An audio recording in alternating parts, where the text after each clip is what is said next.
broken worlds we rise, called by thunder in the sky. Pulled through time, through dust and flame, every soul remembers why. Steel and shadow mark the ground, every step a chosen fate. On the field where legends meet, we stand before the gate. Hear the echo of the drums below, every heartbeat counts the same. When the signal hits, we let it go. No retreat, no shame. Summon to Valhalla, we fight, we fall, we rise. On the edge of every moment, with fire in our eyes. Summon to Valhalla, no fear, no turning back.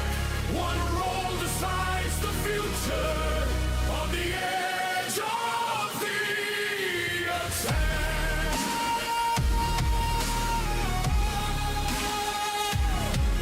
We rise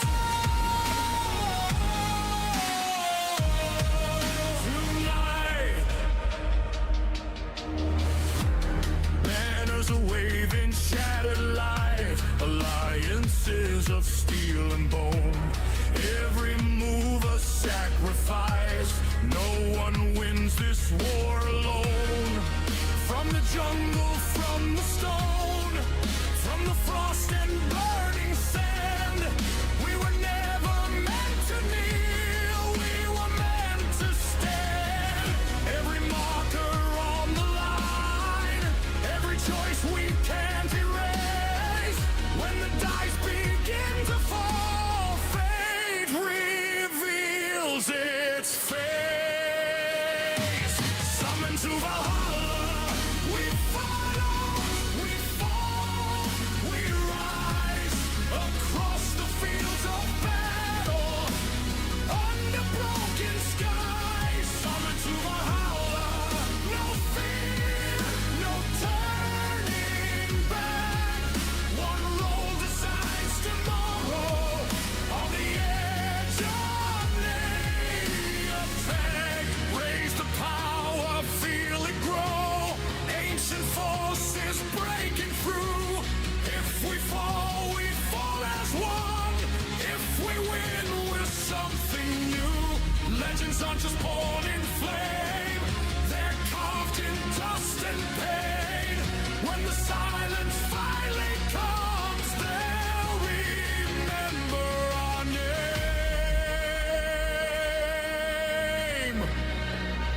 Higher, closer, now we ignite.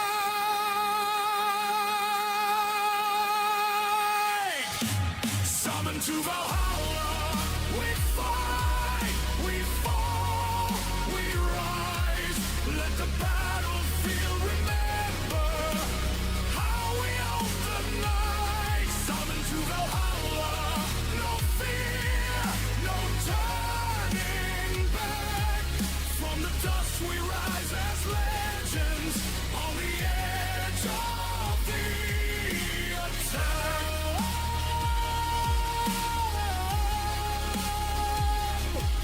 We rise.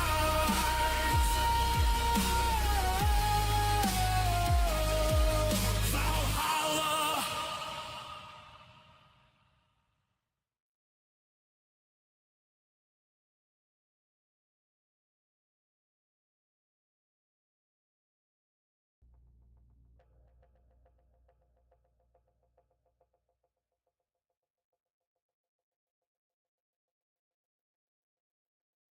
Welcome to ToV Live. It is Valhalla time, and well, in this crazy, not so cold, not so warm, but always cold and sometimes warm and sometimes cold springtime that's acting very bipolar. 'Cause as you can tell, short sleeve shirts. This time, last week, it was bundled up. It's just insanely crazy. So let's talk about some insanely crazy stuff like Thormun's journals. A Valkyrie, I was about to say man, but a Valkyrie who went mad or is gonna go mad. So we're gonna actually read into some more of his journals in classic Heroscape lore. Welcome everybody. Happy Sunday to you. This is the ToV Podcast, episode 81, and yes, we're diving into more lore. And we are going to, well, this will probably be the second to last time we're reading Thormun's journals for this particular series. That started how many years ago, Joe? It was don't ask me about dates. I'm terrible with dates. That's not me. It's been a while. We've had guests, we've had people talk about these journals, and it's so great to have it come to a close because, in essence, in AOA lore, main canon lore, Thormun's own journey is about to come to a close. If you don't know about it, I'm not going to give away spoilers, but just keep an eye on those renegade scenarios coming up the next few months. It's going to be very climactic. But how about we look into the past? And with me tonight, looking into the past, and this is a shout out to all those Spotify listeners out there who cannot see our faces. We have Sir Joe Crazy. And we have Sir Josiah Roguescaper with us tonight to read through these journals. And we also have some YouTube creator shout-outs as well as some comments, because, Joe, people's left comments. Yay! Has left. I like when people comments. talk to us. Yeah, I bet, Joe, paragraphs. Yay! Paragraphs. And debatable subjects. I don't know what you mean by that.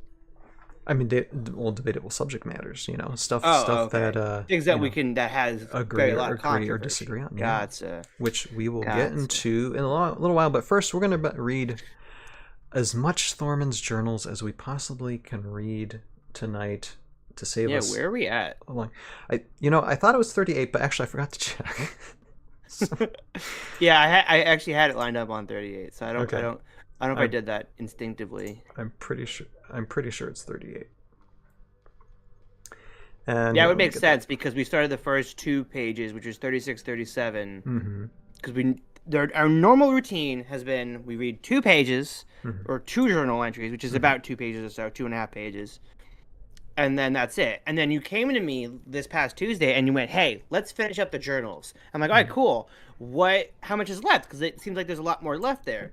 And he's like, yeah, it's about 8 to 10 pages. Like, dude, we only read 2. What are you talking about? How are we going to read 8 pages? You insane, man. We could do it, If we we could read it, but not talk about them. We don't have time. Yeah. It wouldn't be much time. Anyway, so... And it's not even for the... I mean, honestly, that's not even from the audience. I mean, maybe for the audience, you let us know if we go too fast, too slow, do too many interruptions. But for me to comprehend, because I have a reading comprehension problem, I would love to talk about in that journal entry so I have a better understanding of what's going on. But... here, I might because I care. I care. I want to know about this story. It's ever since starting the podcast... and reading the journals and learning about the lore, like I've noticed so much more interest in these characters for me. And it's been a fascinating journey to learn more about the story, and there's so much there.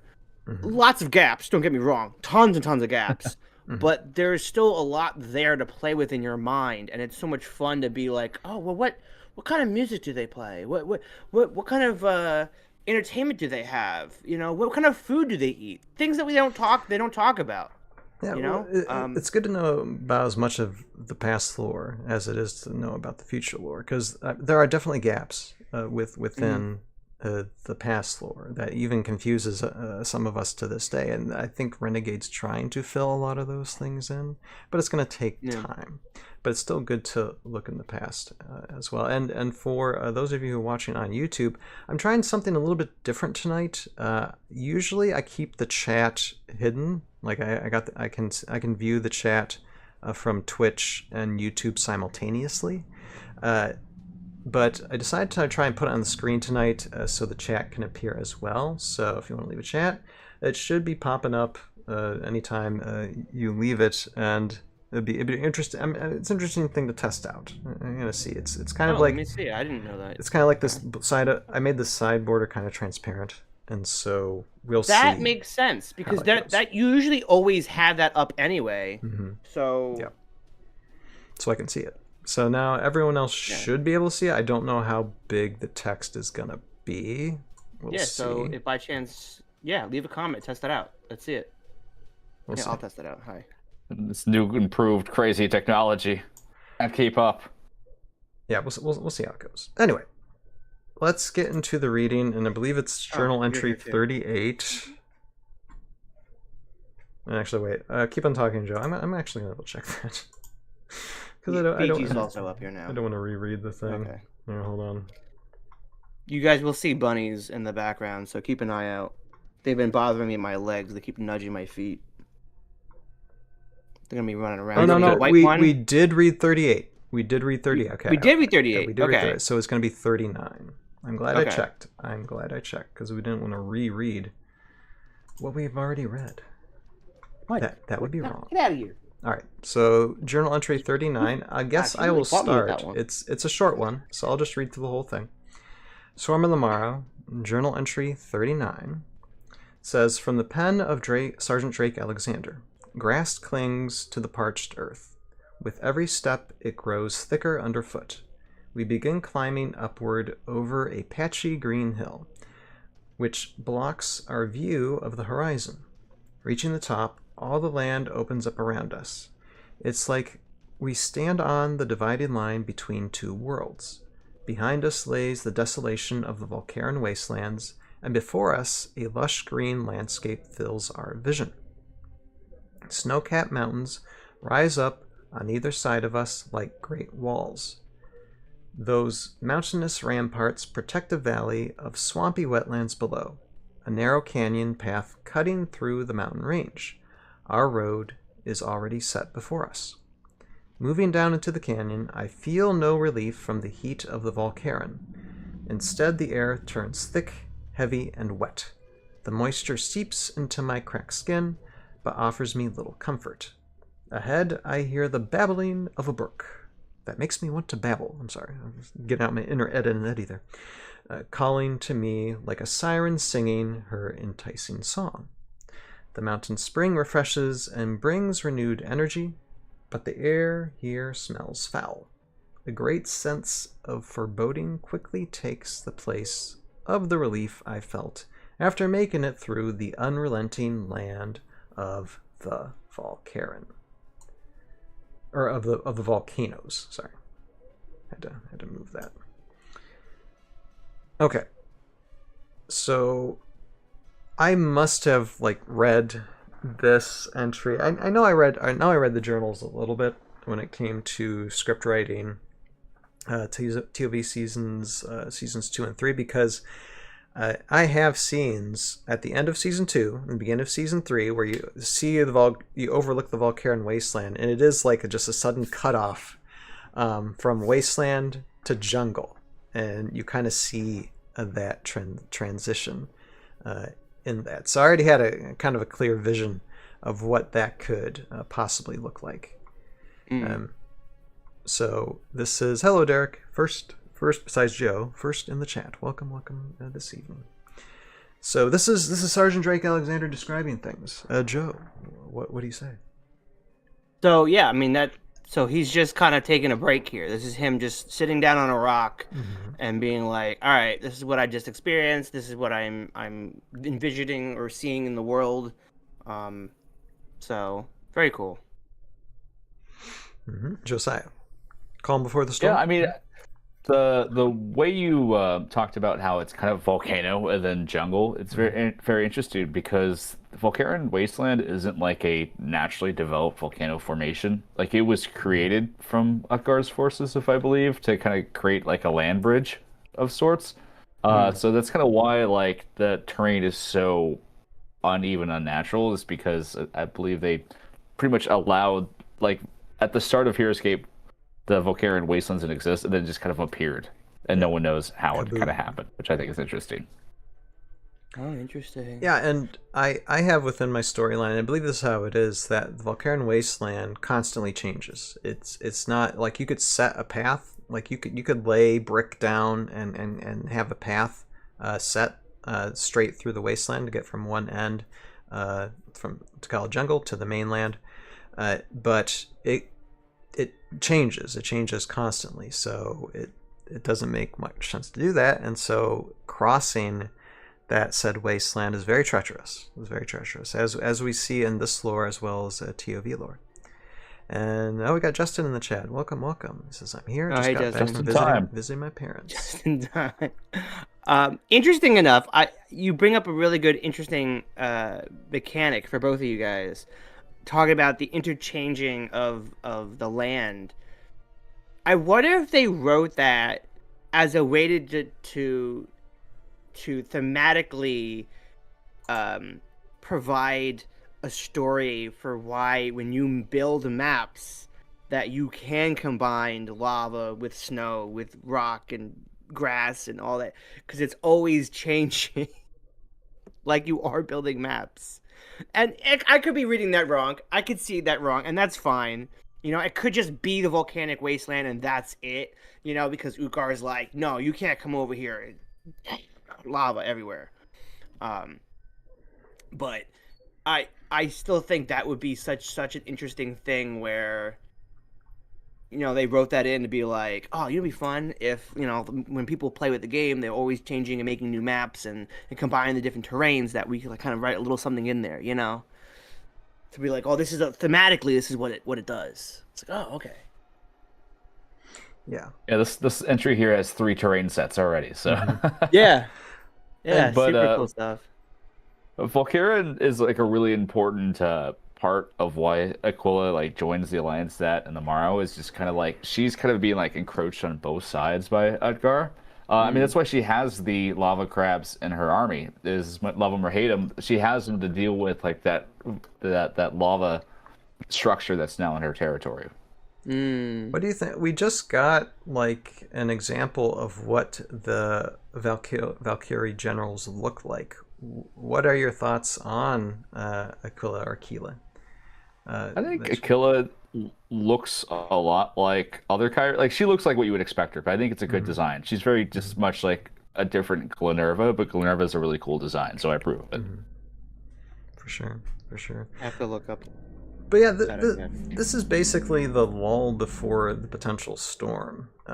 It's really a brief entry, yet it's an important one because you're introducing now the Takala jungle and the journey of these friends or these comrades now in arms, investigating the Morrow swarm. So brief but interesting. Journal entry 39, and that's taking a look at that. Okay. I don't have to talk too much about it. All right, journal entry 40. This one is a page and a half. So if we want to, here, I don't want to back it up too much. Okay. I'm gonna have to just toggle it a little bit. All right, who wants to read? You don't have to read the whole thing. Maybe the first 4 paragraphs. Who wants to start? I'll read it out. Okay. I'll dive us in. From the pen of Sergeant Drake Alexander. A vision of wellsprings has brought us here, far from the cold north of Nostralend, to the bug-infested bogs and jungles of the sweltering south. Raylan, Solon, and I must make our way through this canyon and link up with Major Q10 and Shiori at the end of the pass. Q10 and Shiori have been scouting ahead. It has been a while since we have heard from them. Raylan looks rather concerned. I look up in the sky as we walk, and I shiver at the sight of the large alien bird circling above us, an ominous warning of what we are approaching between the tall, dark mountains. My boot splashes into standing water and is sucked downward by the spluttering mud. The water is murky, an awful shade of rancid green, with a smell to match. I glance down at my slowly sinking foot, and my eye catches on a floating object, bumping itself up against my leg. Some itch in the back of my brain has me stoop over to make a closer inspection. I lift it slightly out of the water. The clinging algae drips away, and then I drop it in gut-wrenching horror. A bloated arm lies there in the dim pool, lurid and streaked with blue veins. I take a step backwards and look over the water surfaces. More of the same morbid bits bob their way around the stagnant puddles. The dead surround us, left here to rot in the mire, which is a metal line. Read this one too? Before I can even... Next big one, big paragraph, yeah. This one, okay. Before I can even begin to react to what I'm seeing, a new terror seizes me. I stand, transfixed, as a pale arm reaches itself out of the slime. Raylan screams. Raylan, who is always unmoved in the face of battle, always brave, always bold, is now gripped with fear. A dripping torso pulls itself out of the water. Then another body emerges, and another. It is as if the dead rise from their slumber to rejoin the living. But these are not the faces of the dead. These macabre faces belong to the morrow. They have hidden themselves amongst the corpses of their previous victims, lying in wait to ambush us. That's pretty freaky. Joe, you want to finish? Yeah, where are we going? The emerging morrow. Yeah, the top of the second page of journal entry 40 continued, and starting at the second paragraph. Oh, I see. Yeah. The emerging morrow carry the same weaponry as those we fought in Ixtrum. We've named them. The ones with the big electricity-firing guns we call stingers. And we named the ones with the twin pistols Drudge. One of the stingers points his charging gun in my direction. I fire my grapple skyward. It catches on spindly branch growing out of the rock face. I pull a trigger and I'm jerked up, avoiding a deadly shock. I swing across the water and release the grapple, landing behind the stinger that just tried to take me out. Before it can even turn around, I send its head rolling off its shoulders, landing in the water with a splash. Something jumps on me behind. Sharp teeth bite into my shoulder. Grunting in pain, I reach back and catch holding the thing. It's like a marrow. It's a marrow-like animal. It has an elongated, hard green shell for a head and a fleshless body. It claws and snaps at me like a rabid dog. I throw the hideous thing into the swamp and step on its green shell of a head, applying pressure on it until it cracks and collapses under my boot. I turn around in time to see two more green-headed creatures jump at me, knocking me backwards into the water. I cover my face with my metallic right arm and fend off their bites, swinging blindly with the sword in my other arm. I fight for air, the morrow beasts holding me underwater. My struggle quickly drains away the oxygen in my lungs. Panic and arm flailing sets in. Just as I am about to breathe in swamp water, the weight lifts off my chest. I sit up, grasping for air. A rasping yelp of pain comes from above me. Glancing up, I see the two Mara creatures suspended in midair, writhing and yipping in pain. Across the water, I spot Solon, both of his arms extended and his eyes closed as in concentration. Solon makes his hands into fists, and the final pair of yelps cry out from above me. The creatures go limp and plunge down into the water. I stand, letting the water and slime run off my dripping clothes and face. I look around me. Raylan towers over 3 Morrow, slain at her feet. The little dragon sits on top of another prostrate Morrow, still snapping at the back of its neck. Only one Morrow remains. One of the Drudge. It stands for a second, looking at me, and then turns and runs. I fire my grapple at its back, and the line goes taut, and I yank the Drudge backwards off of its feet. I hop up out of the swamp water and stand over the heartless creature, executing it with a pistol shot to the forehead. Whoa. See, I'm glad that Drake just got him, but I almost wanted the Drudge to be like, "See you next time," and then just jump into the swamp and then swamp tunnel away. That would have been dope too. But anyway.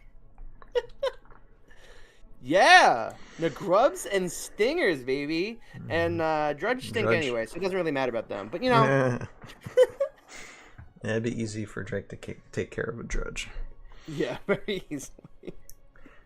Yeah, the horror elements are very very prevalent in this. It's the prose is really nice. The pacing and the prose is really like draws. Like I'm in the story. They set up the scene, and you just feel like you're in this deep murky bog, and aliens are kind of coming out, and like that's terrifying.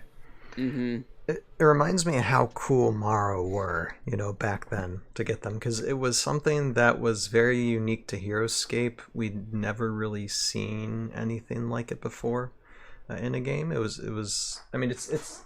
I'm sure it's taken from many kinds of evil creatures, back in pop culture, but it has its own unique flavor of creature that you haven't seen. And so I always love that. I'm glad, at the very least, we have one Morrow Hive Lord coming to us soon, hopefully more, because they're such an original creation and they're so fun. I really like how in now Star Trek 3.0, he's actually able to use his grapple gun to like grab people. Because like you read all this lore and stuff, and before it was just like a movement tech, but now he's like actually just able to yank. So that was a good bit of character design that he's finally able to do something with his grapple gun. And that's a call that Renegades actually paying attention to the past lore.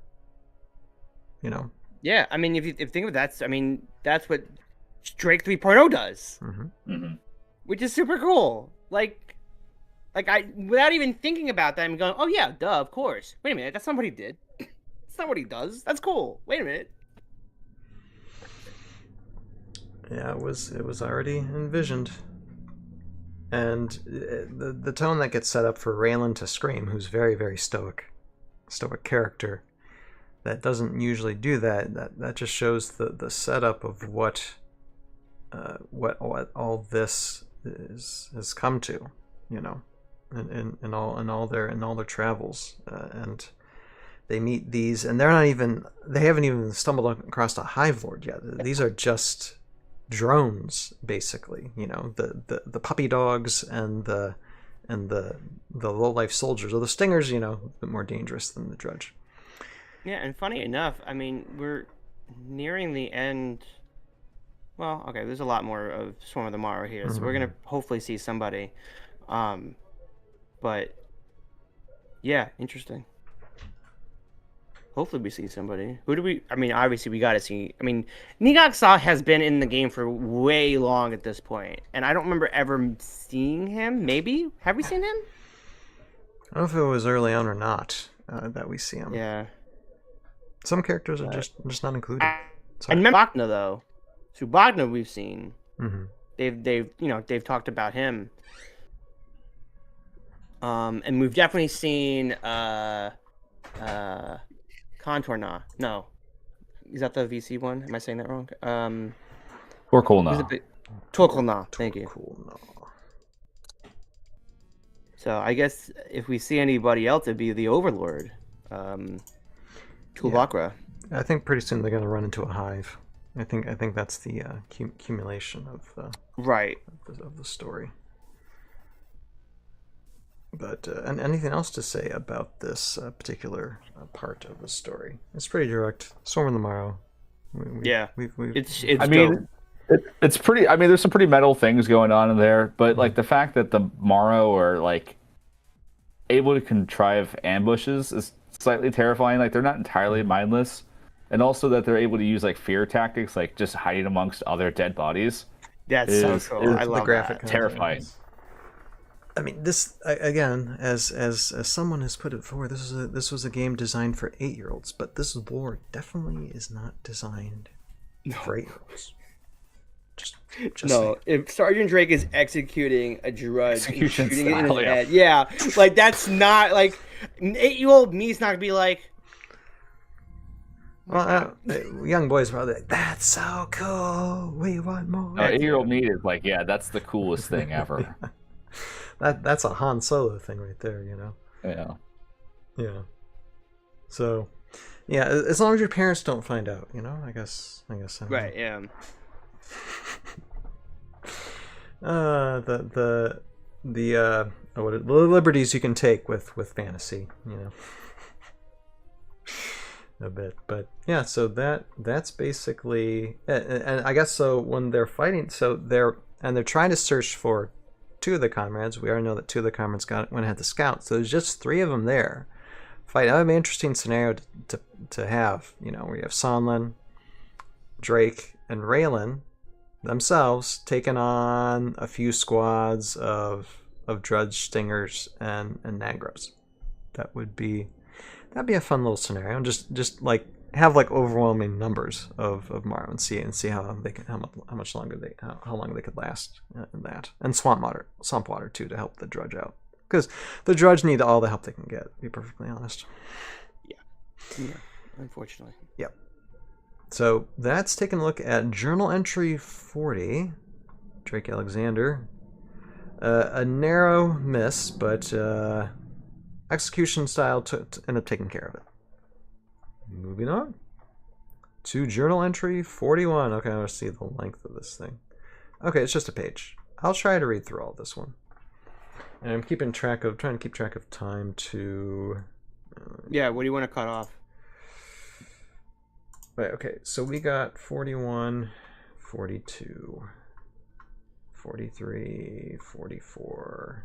So I think there's like 10 altogether as of we starting tonight. Yeah. So if we can get through 5, and then we have 5 left. Okay, that works. We'll do 5 and see what time we're at. Okay, so that means we're at, what did I say, 42, right? No, 41. 41, yeah. Oh, we're at 41? Okay. Yep, there we go. All right. So, journal entry 41. From the pen of Sergeant Drake Alexander, we approach an ancient and beautiful valley after having met up with Major Q10 at the mouth of the Narrows. Unfortunately, the Solborg brings sad tidings of Shiori's capture at the hands of the inhuman monsters, the Morrow. As I survey the terrain of the vale, I see in the distance along the riverbed a large shelf of stone jutting up from the flat floor of the valley. This seems a perfect location to ambush the Morrow troops escorting Shiori west. As we make our way to the ambush location, I once again see in the sky the large birds circling above us and casting their carrion shadows upon our fateful path. We lay low on the stone ledge, waiting and watching. The first Morrow rounds the bend in the riverbed, coming into view. Several others follow him. They surround Shiori, who looks bruised and battered but still fights against them as they drag her along. Behind the Morrow run a number of the green-domed creatures, hopping back and forth across the riverbed, snapping at each other playfully. Just as they pass by us, we make our move. Raylan puts a protective aura around us. Q10 fires a hailstorm of bullets from his left arm, moving it from left to right, mowing down 4 of the green domes at the back of the pack. Shiori takes advantage of our distraction. She steps on the foot of the Morrow Drudge, holding onto her right arm. It lets go of her, and she uses that freedom to incapacitate the Drudge hanging onto her other arm. Slipping away from her captors, I charge out to join the fray, giving Shiori a clean getaway. Q10 continues to rain machine gun fire down on the swarming Morrow, picking them off one by one. I quickly dispatch 2 of the Morrow who managed to engage me in hand-to-hand combat. Sonlin's dragon flies over my head and dives at one of the Morrow stingers. With a snap of its powerful jaw, the dragon cuts through the cord connecting the Morrow's massive gun to its body. A yellow liquid squirts out in a gush, and the Morrow drops its weapon and collapses face first into the ground. One of the Drudge stands 30 yards away, both of its guns trained on me, squeezing off bright blasts. One of the bolts of light grazes my leg, burning through my fatigues and layer of skin. I twist my sword around, letting it catch on the sun. I reflect the sun's rays off my blade and back into the Morrow's face. It shields its eyes from the brightness long enough for Raylan to fly past and plant her spear into its chest. Raylan lands and claims her spear back from the chest of the fallen Morrow Drudge. 2 more of the Drudge close in on her. She raises her weapon to the sky and sends it spinning on the end of her hand. With a flash, she turns the spear around her back, thrusting it into her enemy. Following the motion of the spear, she spins her body around, bringing her dance to an end with a lunge as she kills the last of the Morrow that still offered any resistance against us. Okay, so more fighting, and you get stakes in this because Shiori has been captured. The youngest, most inexperienced of the bunch gets captured. So you have little stakes in this story. And I think this falls along too in the Thormun the Morrow Thormun scenarios. I think talk about this a little bit as well. Within the scenarios that's happening. You can actually play some of these, which is nice.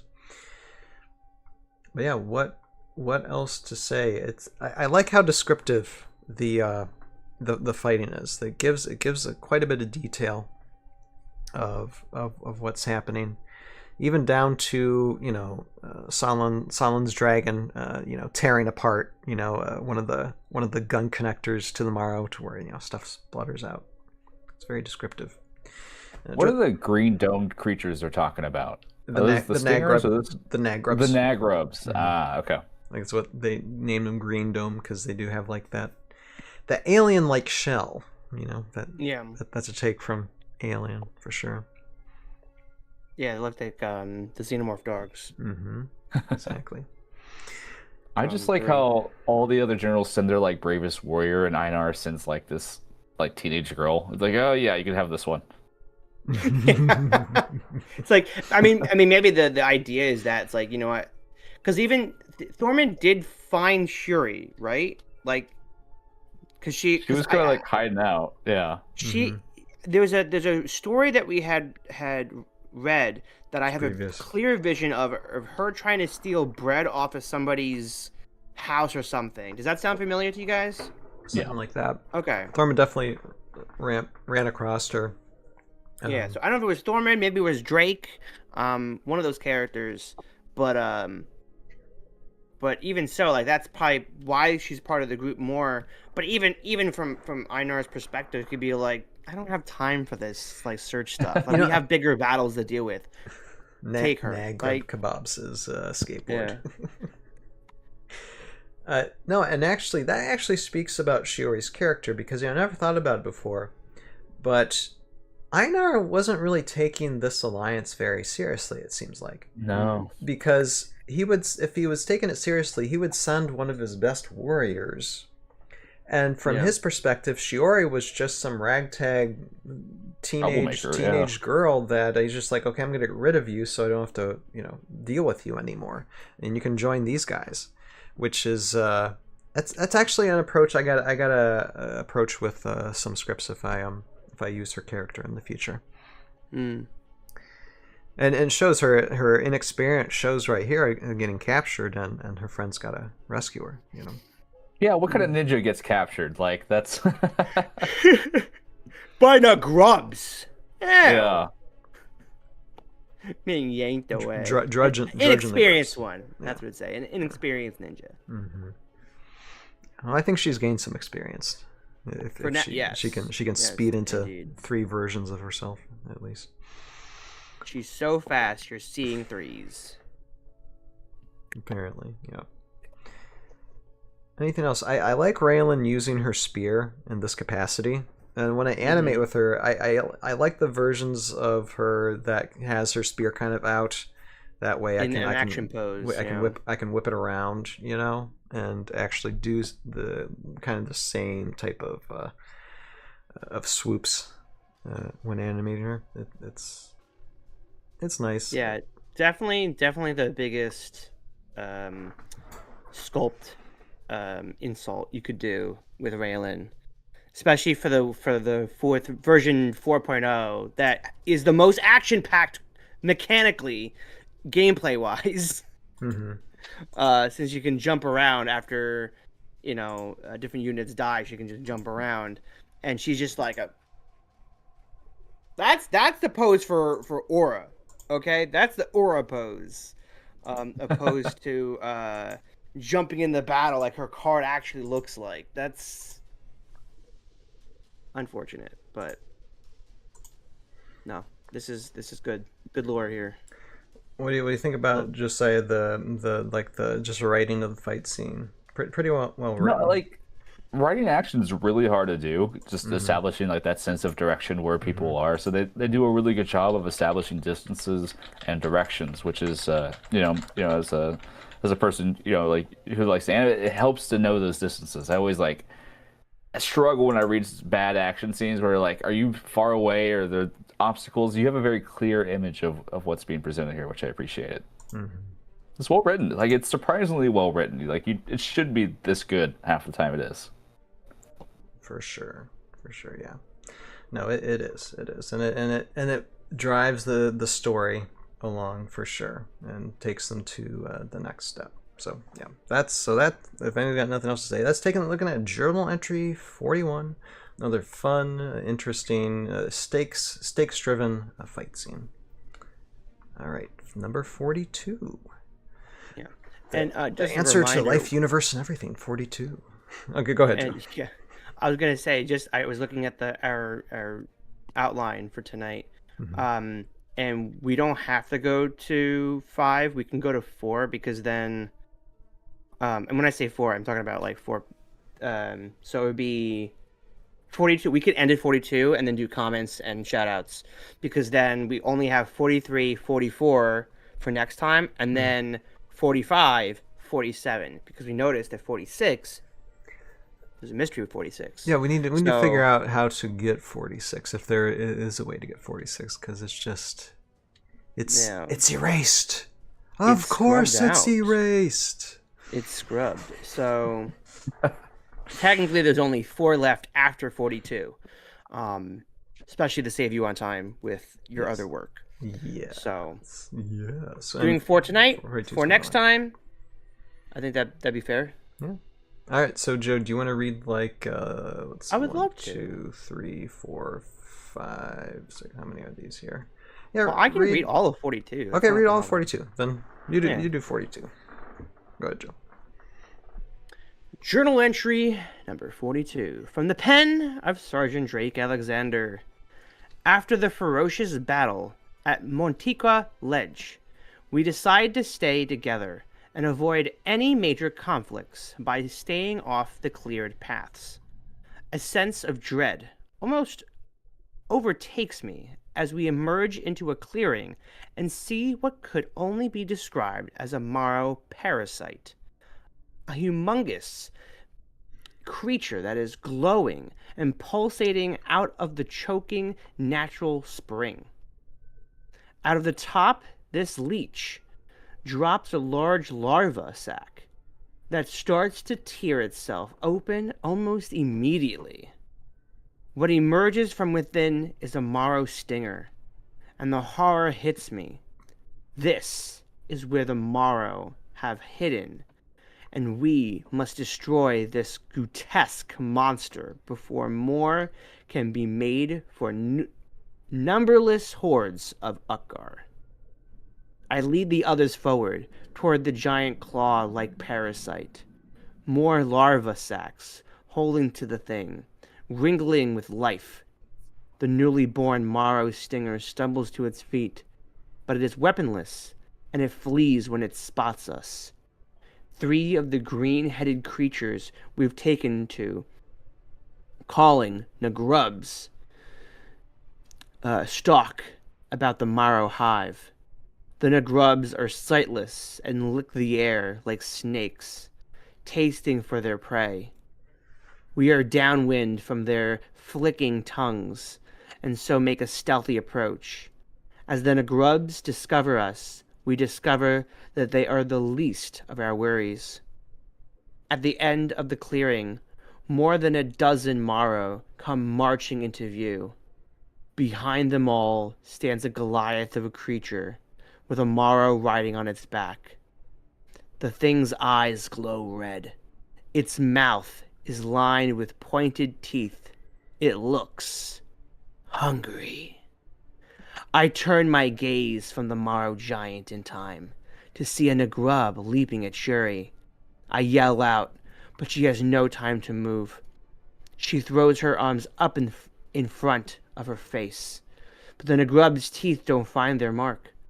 Raylan darts in front Shuri, holding her spear with both hands and beating back the Nagrub attacker. The creature tumbles backwards and then retreats back to safety. The other Nagrubs following after it. The ground shakes. The Morrow giant trudges forward in great stride, passing by his smaller brethren, who scramble about trying to avoid his heavy footfalls. One of the Morrow moves a little too slowly, and it's caught screaming between bone and earth. Q10 steps forward, standing between the oncoming giant and us. 2 rockets sail outward from his wrist, trailing with blue flame. The rockets find the giant, hitting it in its shoulder and its left thigh. The brilliant explosions daze my eyes. When my vision clears, the giant stands there, stunned and unharmed.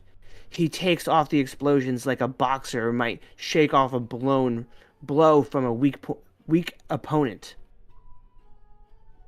The giant's orange glowing eyes burn brightly. It leans forward and releases a chest rumbling growl. Reaching out a long arm, it wraps its fingers around one of the Nagrubs that scurry about its feet. The creature flails, hopelessly attempting to free itself the giant's grasp.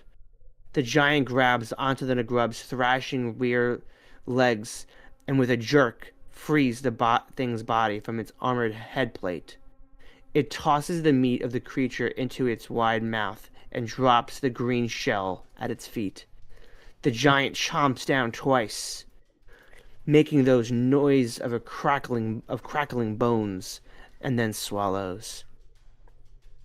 Its feast seems to give it a new energy as it begins stamping toward once again.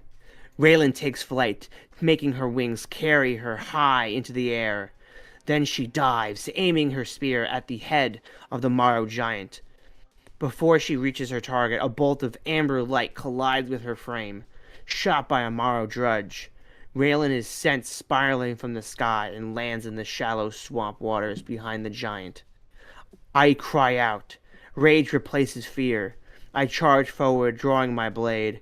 I raise my sword over my head, ready to strike with the next stride.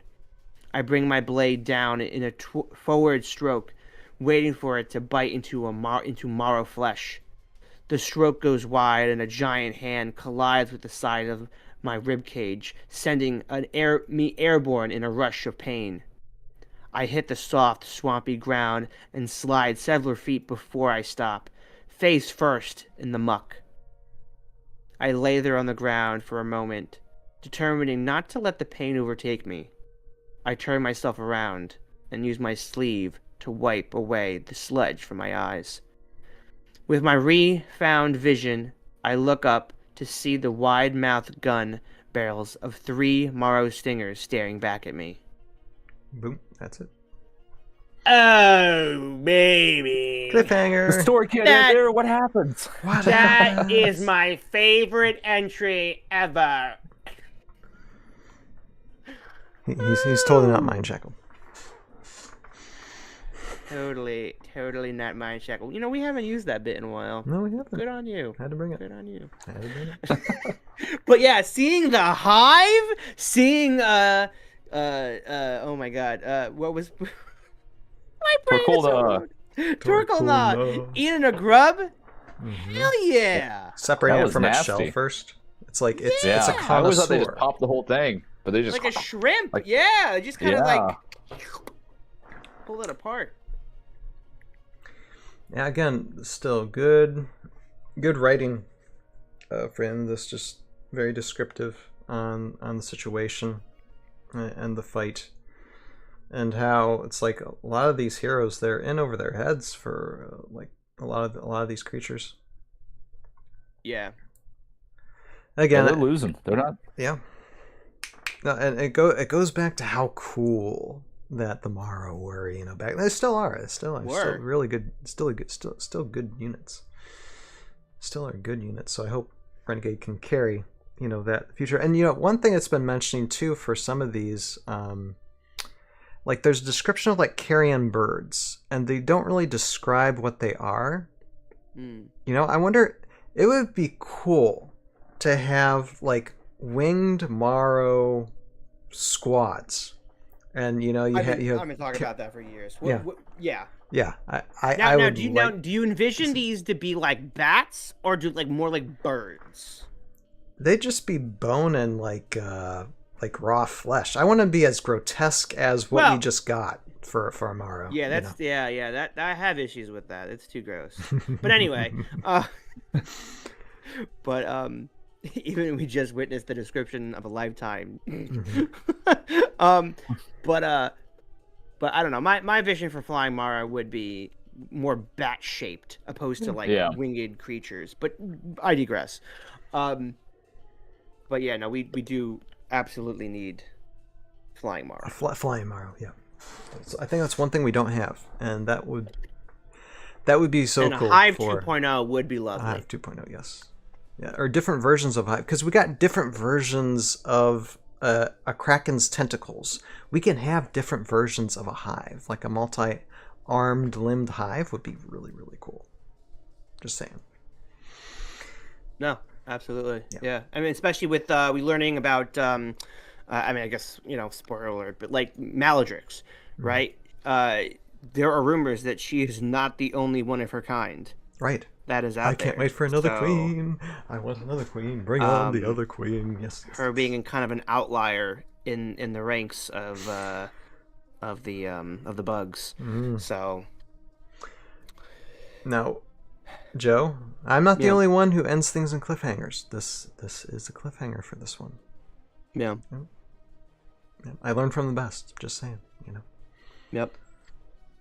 The best thing about being in the cliffhanger club is. Exactly. So, what else can we say then? Given that fact, we're reading into this, and the story speaks for itself. Journal entry 42, and you'll have to wait till. Well, actually, I think it's going to be 2 podcasts from now when we open up these journal entries again and finally finish everything, guys. We have read. Yeah. It's taken a while because we do other streams looking at different other various things. But we're getting close to the end. And so for this particular podcast, though, that is the end of reading these journal entries and just observing how cool Swarm of the Morrow really is looking back. And Renegade, you got your work cut out for you, because as much as I enjoy reading these scenarios and the lore, and the writing's getting really, really good, I still like to see a narrative to where, like, so far it's just describing things happening, and I really want to see, like, hero or villain's journey. I want to see stakes, because you have stakes in these scenarios. Things just don't happen. You have heroes going toward a goal, because it's either that it's going towards this goal or getting annihilated. There's no in between. So if there's a way to come up with higher stakes, it doesn't matter. It doesn't have to be everyone like coming together. It can be like each individual faction has their own stakes, and that's fine as long as you write it good. That works just fine. But yeah, Renegade, you got some things to learn? Yeah, go ahead, Joe. Secrets of the Citadel is more of an evolution of this kind of storytelling compared to Age of Annihilation. The biggest problem I have with Age of Annihilation story is that there is no stake and there is no external conflict. Right. It kind of happens, Things but happen. everything is just kind of disjointed. Whereas Secrets of the Citadel, it'd be nice if all these alliances are in the Citadel and they're fighting each other because they want to get the item, and like this storyline, Sword of the Morrow is a very strong evolution of the storytelling, because before it was Thormun walking around and seeing the units that you could buy. But this is like giving personality and character to it. A very Lord of the Rings style. We have these people on a mission against large swarms of army. They shouldn't be making it alive, but it's through their togetherness and their abilities that they are able to do so. So yeah, more of this. I think we're starting to see a little bit of it, but it's it's still starting to inch forward. Yeah, it's starting to progress, but we really need to. It really needs to solidify. It really needs to have a strong narrative, and you can have a central narrative within each line. And I think the best lore I've read so far is Jean d'Arc. That was when I read that with Battlebrow a few weeks ago. That was, I think, the best Renegade has written so far. It was just really good. It described her character so well, where she's coming from. And I'd like to know more things written about her, just because they established the character so good. So yeah, Renegade, keep on doing that. Give us characters we can care about, whether good or bad. As long as you have a depth-filled narrative, it will shine. It will definitely shine. Anything else to say before we wrap this up? Yeah, Raylan's a punk for getting shot by a judge. Well, yeah, that was aura doesn't affect her. Her aura doesn't help her at all. She can still get killed, which that kind of shows that. So, I liked how they described Raylan's aura almost like her interceding and like helping defend you, instead of just kind of like a passive thing. Like she's there helping you defend blocks, which I think is kind of cool.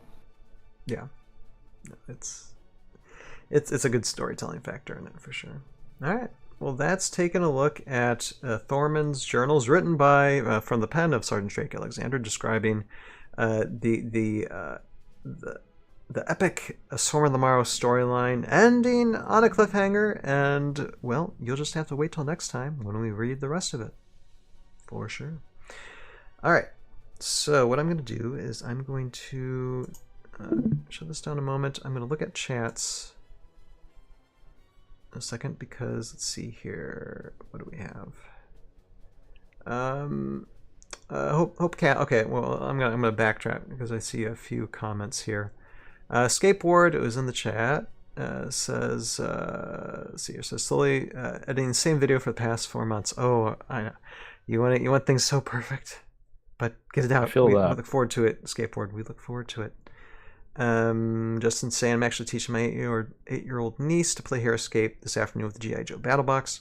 She beat me using the basic rules as Joe's, and we played the master rules, and I took it.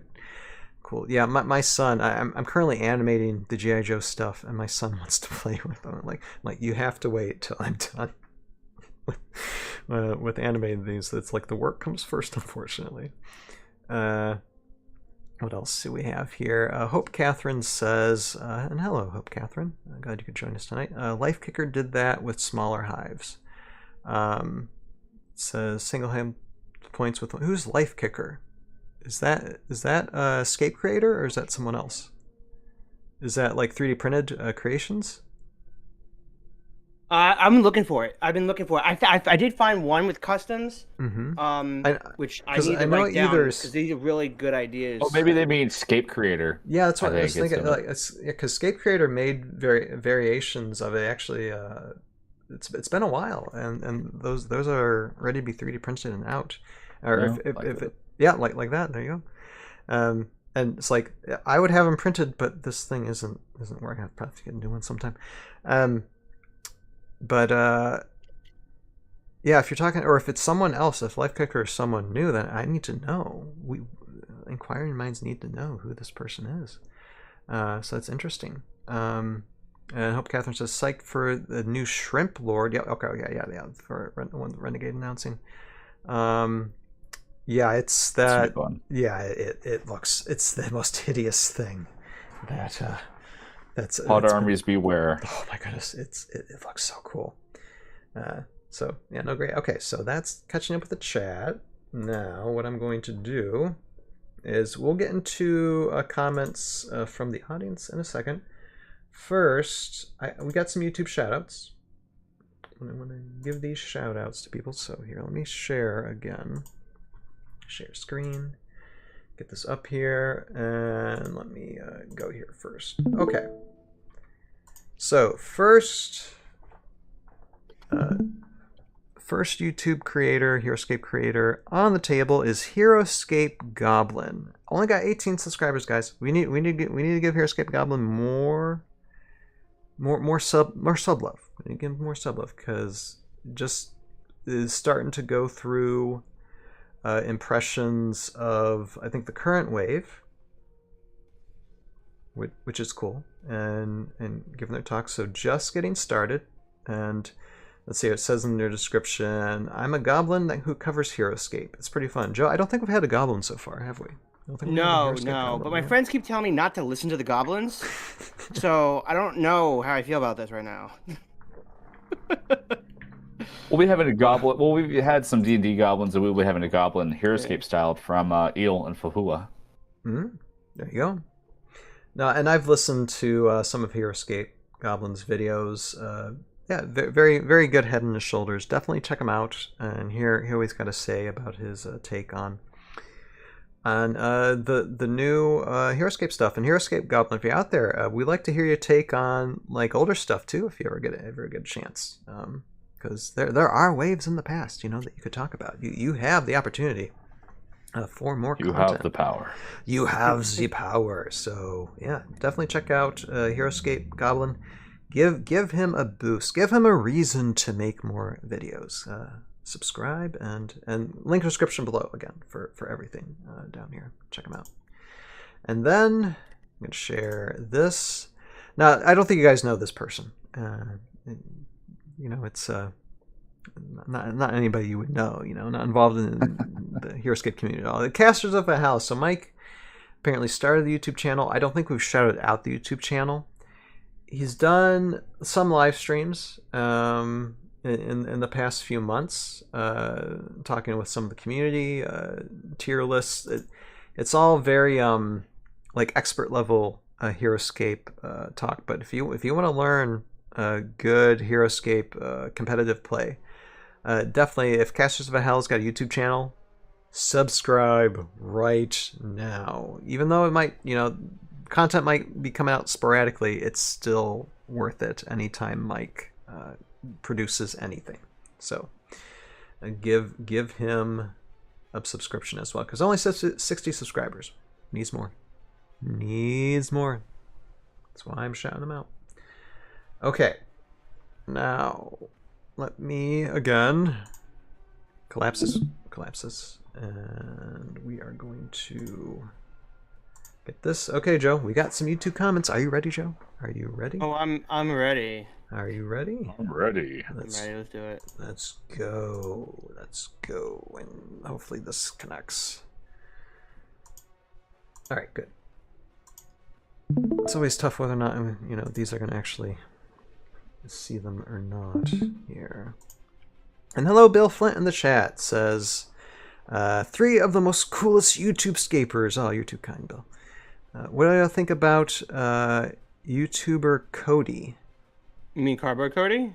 Cardboard Cody is cool. Yeah, no, Cody was on a stream for their Act stream for last Renegade Con. Cody is a gentleman and a scholar, and he actually I've been trying to reach out to him a little bit, but I know he's busy because his wife probably just had a baby. And actually, he was like, during the React stream, he was like, guys, if I leave, that means we're going to the hospital. So it was that soon. So he's probably enjoying the fact that he's got this newborn baby, and it's taking up his time. But I'm hoping to have Cody back sometime in the future with us, because he was very articulate guy, very nice guy. So Yeah, and fast growing YouTube channel. He utilized YouTube Shorts really, really well, So yeah, I recommend. We already recommended him, I think, some podcasts ago, but definitely check him out for sure. Okay, let us look at these comments. And this comment I had to take 2 photos of, and I already discussed this a little bit with Battle Bro, so we can discuss a little bit more. And let me read through it just to show you where this commenter is at. So this comes from Chris Bankers 2728, and it says, "I'm happy we're seeing historicals with more on the way. Also happy to finally see another Morrow, even though it's a big shrimp." Yeah, I'm happy with the shrimp. I'm very, in caps, dismayed on so many multi-class units being released. It was a little overused in my opinion. The eel and card makes sense with the 2 classes represent the 2 figures that make up the unit. Okay, fun new gimmick. I would have been fine if Renegade had left it at that. But they started slapping multi-class figures left and right. Renegade has released 6 multi-class figures. Even a McCreech 2.0 can deputize someone. With Dornipia, I get it. It's a hodgepodge chimera figure, but quadruple dipping with 2 classes and 2 species. Please, chill out. Here, go to this one. I'm grasping at straws, trying to figure out the design reasons that required so many multi-class units. All Paragons of the New Alliance are multi-class, which kind of strikes me as lazy or hasty, almost as if the figure mechanics weren't quite fleshed out enough, so they tried to make blanketing keywords to trigger synergies by brute force rather than finesse. C3V designers are able to make plenty of fun, creative new units that tie in the OG stuff and lore without having to set entirely new precedents like this multi-class stuff. Or, for example, Halashot being able to use a normal and special attack in the same turn, which has historically been against the rules. Most complexity does not always translate into more playability entertainment. Rise of the Valkyrie Master and Storm of the Master sets did that so well. So, now, I'm not saying I totally agree with Chris Bankers, but I also don't mind having a personal opportunity to make. And I know that not everybody has been 100% on board with the multi-class units. Now, me personally, I think it's great. I think it's awesome. But at the same time, I also recognize that maybe I'm missing something with that. So, Josiah, what do you think? Yeah, I have lots of thoughts on it. So I'll try to condense them as much as possible. Sure. I think it's an evolution. I think it's a benchmark of the Alliance. The lore is very important to understand the character design of Secrets of the Citadel. So the fact that it's kind of a combining of, multiple factions, sometimes completely separate factions, is also represented in their multi-classes. I think also just saving space on the card and making cards have more list options and more synergies, I think overall is a positive thing, especially since we have a lot of characters that just need some boosting. I think, there's a lot of characters that just, if they had a bonding option, and you can't create an entire squad for some, for some things are just kind of sitting there. So it creates some unique synergy webs. I think there is some issues in the fact that, Jeanne d'Arc having the night tag currently doesn't do anything for her. It gives her, a mild benefits. She could just be a champion and nothing would change. Or things having like Thormun having 5 tags, but none of them really are impactful. He could just have been a pirate and it would have had the same use, I think. So it's make these tags impactful and meaningful, and then I'm down for it. But then you just have things kind of thrown on, and you're just kind of cool, you have the monster tag, but there's no monsters. I guess that's a way to kind of create possibilities in the future, but I also do feel like they're going to make it harder to make future units if they make webs too complex. Mm-hmm. Do you think overdoing it? Because, like I said, 6 multi-class figures, so it's not it's a handful, but it's not overdone. Do you think if it's done way too much, it might break the game? I think the releases that come in August are going to have a lot more, and I think it's going to become a staple moving forward. I don't think it'll break the game. I just think it's something that needs to be done with caution. And I think if you have two classes, you should have two. Like Fritz being a soldier and a sniper, he's not really going to be in a soldier build. I guess he could be, but it's better just to have him be a sniper. Like the soldier isn't. You're not using him with Marcus. You know, like he's just kind of like have dual tags, but have it be meaningful. Is where I stand. So, and some of these multi-class figures, like one of the classes don't work as much, like you said. I mean, you mentioned two of them, so maybe they just thought, we'll just slap this on because it's not really that important anyway. This one is, but this one isn't. Just to go along with the thematic storyline that's going on right now. Yeah. Okay. Joe, what are your thoughts? All right, so there are, 14, 15. 16 new heroes that they announced, and once again, I could be wrong. I'm trying to do this live right now. So what I say, just 14, 16 or something like that, unique heroes. Out of them, let me see, I think Taylor is multi-class, and they said Il and Fu is also multi-class. Isamu is not multi-class. Right. He doesn't need it.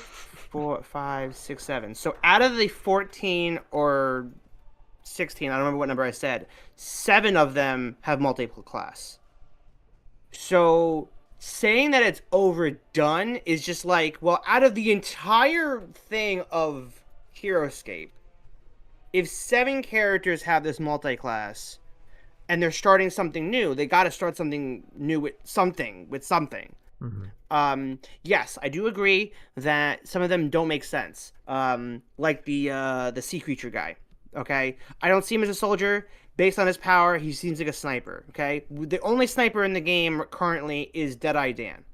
So having a second sniper, because we can make snipers into deputized snipers.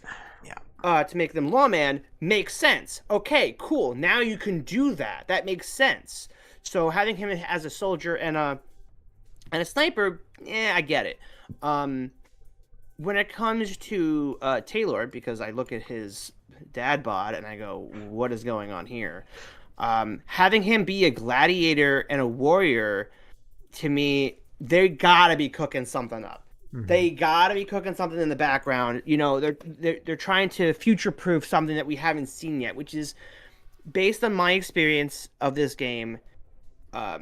I was not paying attention very clearly at a young age of the journals and the story and things evolving over time. I'm like, if I'm walking through Walmart or Target, or I guess really Walmart, I don't know if Target was even around, but anyway, if walking through the store and be like, hey, new Heroscape, Ma, can I get new Heroscape? And she's like, okay, I pick it up, right? That's how that worked.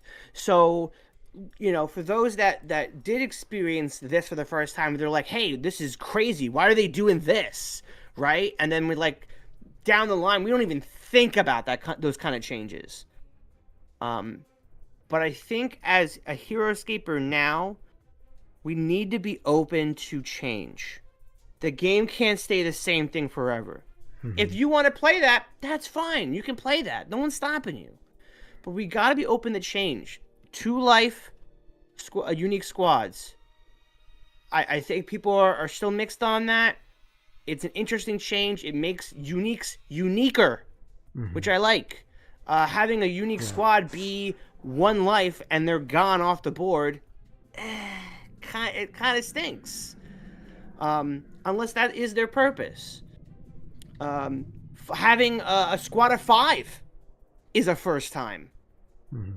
What's the limit at that point? A lot of firsts, yeah. Right? 5, 6, 7, 8. Could there be more? I don't know. There's another first that with Age of Annihilation we've had.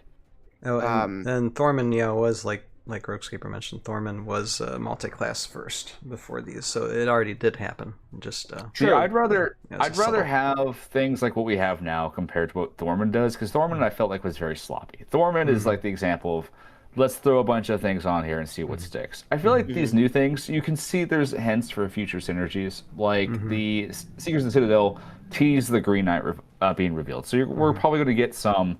Knight synergy down the line. Like I'm hoping that they have plans for the future and that these synergies just aren't kind of pointless. But I kind of like it. I like having 10 different options to build. Build an army with. Those with like analysis paralysis probably hate it just because there's so many things to choose from the buffet that sometimes you can get a little full before you even start. Now, the difference between Thormun, and I don't want to confuse some people that have not been keeping up. The difference is that the multi-class, and yes, it would be a lot if you had all 3 of these or all 4 of these on the left-hand side. But the fact that he has a power on his card is classified as Pirate King. Thormun's class is also Pirate Captain and King, opposed to it just saying Admiral. Right, yeah. And Admiral. So on his actual class, he is Admiral, but there's a special power because we all know special powers are allowed to break the game's rules. That to me makes sense. You know, so if you had other characters that had that type of thing where it's like one of their powers is they're also classified as this and this, or they're because they do this, and if you take this character with them, then they gain the class of this. So example, what's the, I can't think of the name, but what is the species that's the fish people? Gallery. The Gallery, thank you. So if the Gallery's hero had a power where it's like he is a sniper, but if he is paired with a soldier, okay, that he also gains the class of soldier. Have a power like that. I feel like that would be an interesting way of bringing in different armies, right? If you had a character that's like a chameleon of some sort, right, and their special power is they take on the type of like scanner of a certain class and they blend in or something, that would also be interesting. But the fact that it's a power opposed to it on the side of the, you know, personality traits and class, whatever, like I don't know what you call that section of the card, but because it's there opposed to on the power card, that I think is where it's so jarring for people to be like, oh, it's too much, I can't handle it. Mm-hmm. For sure. Because we're all familiar that the powers, the special powers, do break the game. That's the point. Oh, and I think though we all agree that if Renegade does too much of it, then it is a cause for a little bit of a worry, because the uniqueness of the game is keeping things rather select, because like Sure. too much variety, you might end up with an army that can just destroy everything else, and then everybody just uses that army to win tournaments and stuff. So For sure. But Yeah. but as on the positive note, you know, for these characters, Nishisuda, I think is a great card to have 2 classes. I like the classes that build up the lawmen too, because they need That to is also definitely build up. fantastic. Yeah. Bravo. Yeah. But the fact that this character from history, something that we've all wanted, right, is classified as lawman and samurai. Thematically and historical, there were lawmen, there were also samurai. And their powers are accordingly to those 2 things. And that makes sense. That's interesting. So if that's the type of, that's the forwardness we want. That's what we want to look forward to, is powers like that. Those combinations. But like you guys said earlier, some of the other ones, you know, unless they're cooking something in the future and we're just like mocking this for no reason, that we're like, hey, you know what? That really makes sense. That makes, you know, these other characters work so much better. Okay, well, all we have to do is wait. All we have to do is sit there and wait. For sure. So, unless we're looking in the future and it's 2 years now and there's no reason to ever take the new version of whoever, then yeah, now we can really criticize. But let's keep an open mind. That's my big thing. Let's keep an open mind. Let's As we edge the crest of the wave, we don't know what's gonna happen, but we just, you know, positive thinking. These are exciting times, more than confusing times. They're very exciting. The biggest complaint we could have for Heroscape is that there's too much Heroscape. How is I mean, in what world could we have ever imagined? When I started my channel, I was like, yeah, we're not gonna get new Heroscape till like 10 years, you know? And it's like, well, kinda. we're here. So I wasn't ready for it. It came out of nowhere. All We're right. here. Well, thank you so much, Chris, for the comment. We might not agree with everything, but you're always welcome to comment on anything on how you feel, because if it's important to you, it's important to us. So we appreciate it. Thank you so much. All right, now let's move on to Iceman3317. Says, Meridians are definitely coming, likely under Jandar. When I mentioned it in the Discord and asked, does that mean they will be following Jandar? Dylan gave a winky face emoji. Ooh, the winky face. Dylan gave the winky face. But there might be more factions spread out. But I think they'll go to Jandar and be unique, since there likely isn't enough to be a common squad. I'm still hoping that we still have... It would be cool to have a Meridian common squad, though. I think Meridians will be cool. I think they're going to look very different. They're going to probably make the Meridians some of the like background characters from the the web series comic, like they did with Fritz, because Fritz explicitly mentions the Meridians following Chandar. So I'm looking forward to seeing them. Yeah, ditto. Joe? I'm confused. Aren't Meridians the VC guys? Well, they're the based Star Wars off. looking? So the Meridians are the humanoids that created the Soulborgs. So in the lore, they talk about them a lot. We've never had any officially released figures for them. It's gonna be cool. Oh, okay. So that's where VC took off and ran with that. Interesting. Once again, I don't know too much. Well, Ryan, we're not doing enough work to teach me about the lore. We're not doing enough. Joe, yeah. You probably know more than I do. This is why I have you guys with me. So How? That doesn't make any sense. I know. So that would be interesting, because I love the Meridians in VC. So look them up, please, ladies and gentlemen of the jury. Look up the Meridians. They're super cool. Super fun. It's gonna be fun. So if we can get official ones too that somehow fit the vibe still of the VCs, not that it has to be exact, because that would be impossible. Some reason why. I assume financially. But yeah, that'd be dope. I would love to see more Soulborg stuff, even if it's like, the people that created them. If it's once again, I want to know more about these lore, like worlds, like show off. Based off that trailer they just gave to where all these worlds get consumed in fire, and then you have Earth that's just like standing on the precipice. I think that is a strong indicator that you're gonna get conflict and other worlds start erupting. There's just that feeling that's where they're gonna take the lore. Like, it's gonna go outside of Valhalla, which actually, personally, I don't know how I feel about that. I like everything being within Valhalla. That gave the mystery, the finesse of the story. So, but we'll just have to see where it goes. Interesting enough, as I turned onto Heroscape.com, the Renegade website, there is a new category under story, and it's called lore videos.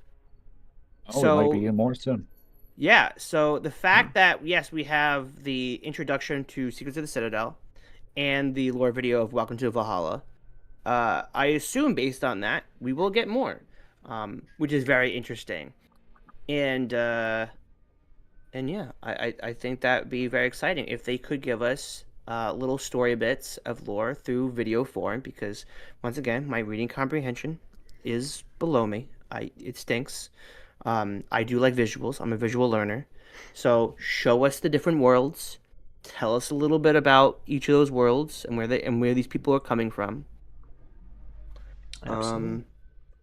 Maybe give us a year. Because even with old when it comes to the different time frames of, people were like, oh, I want historical characters. I'm like, okay, you got that. You got historical characters. I'm like, what do you mean? We didn't get any historical characters. I was like, yeah, we do. We have new Gruts from a different time period. I'm like, no, I want human historicals. Oh, well, you didn't say that, did you? Specify. Anywho. Right. What's next? Thank you, Iceman, for the comment. Thank you, Iceman. Okay, and Dilflin also says as well, I hope they keep multi-class to unique hero only and not to commons. Yeah, I agree with that. Don't overdo it. Yeah, I agree with that too. Oh, All what right. would be the worst comment? Yeah, there's some bad things you can break there. All right, let's just do one more comment, and thank you all for the comments. I know I can't get to every single comment because there's sometimes a lot of them. I mean, we could always do a common stream, but then again, I don't think we have that much, but yeah. But no, it's good. So keep in mind, I do read all the comments, even if we don't see them here. So I do appreciate all of them. Okay, no, this one's a fun one. Okay, this comes from Izukiato. Izukiato, I believe. I'm just gonna say I. Not hating, but most of the Heroscape minis for real have the most awkward poses ever. First generation Drake stands in disbelief, arching his back legs out. Cyprian looks like he's directing traffic. Runa looks like she's in a romance anime. Major Q10's back probably hurts. And Izumi Samurai is about to lose his temper. Don't mind me, Nishi looks like he's arguing gone wrong. And actually, I left a comment below. I'm like, don't stop, please. I need more. This is great material for me. Nishi's pose is fine. He's an action pose, and we just talked about that with Raylan. We want more of these figures to be in action poses, or I understand the timing of the art department for both the card art and the figure art, which, once again, clearly that there's an issue between those because. Have you seen the memes with the new orcs with the guy squatting? No, I haven't seen that. with one of the new orcs, he's like squatting down, so they like starting to make memes from him. So God, there's fresh material right there. You know, it's like an advertisement for Squatty Potty or something like that. You know. Oh, I see the guy with the one of the axes. Yeah. He's like squatting. He looks like he's taking a dump. Yeah. But once again, a lot of the art design, and not everything. And obviously, I'm looking at the chain grats right now, and it looks like. Figure-wise, where are the figures? Why aren't the figures not showing up on... Oh, here they are. Yeah, for the most part, those figures match the card art. But some of those characters don't match the card art, the figures. And it's like, why? So... Because the artist is good at artisting, not at thinking, okay, what's the figure going to look like? He's like, okay, this is a cool... Right, those two departments don't communicate. If there's anything with that, yeah, they would do, like it might be good like to draw, but to craft into a mini, they'd probably have to do something different for it sometimes. But also have lots of thoughts on posing as well. I think classic Heroscape, while not always the best models, they do have very unique sculpts. The reason I think they stick in our heads for so long, you look at things like Krug, which I think is one of the best sculpts.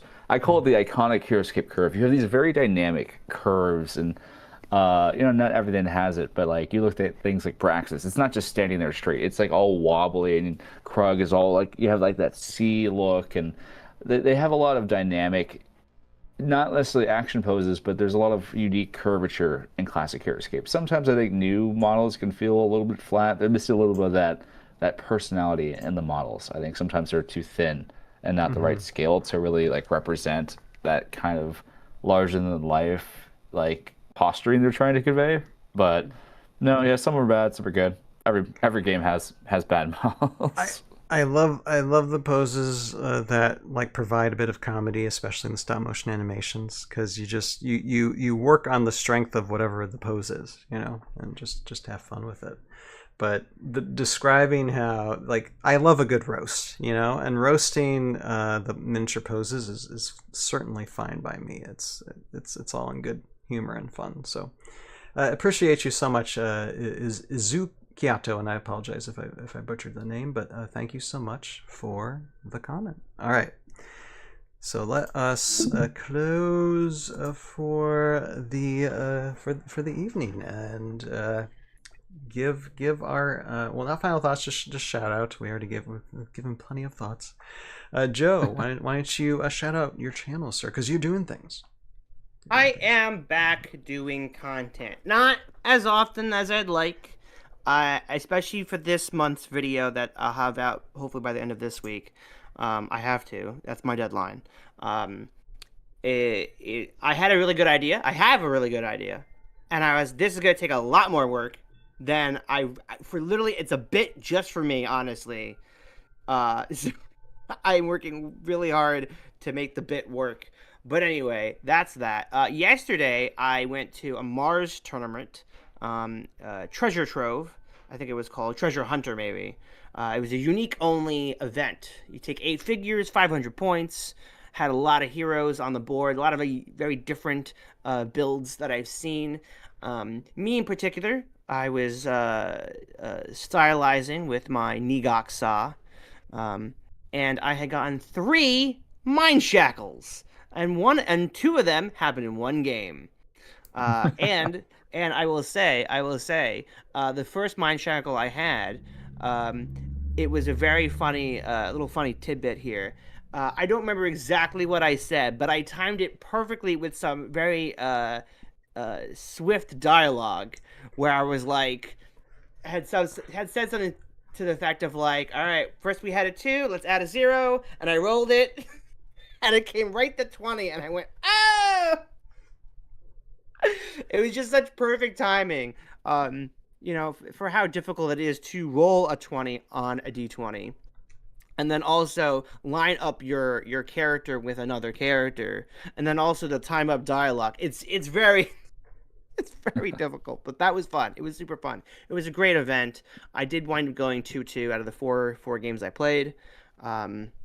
And I wound up grabbing some alt cards from ScapeCon 5 that they had as prizes. So, very happy.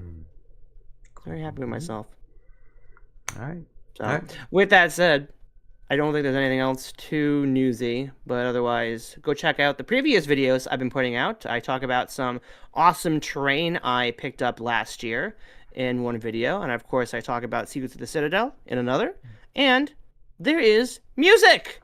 Heroscape music! I've been working on a 13-track album, and Ryan, we didn't get to talk as a little teaser. Did you happen to listen to the 13th track that I added to the list? How recent is that one? This weekend. Oh, yes, I did. Yes. Good.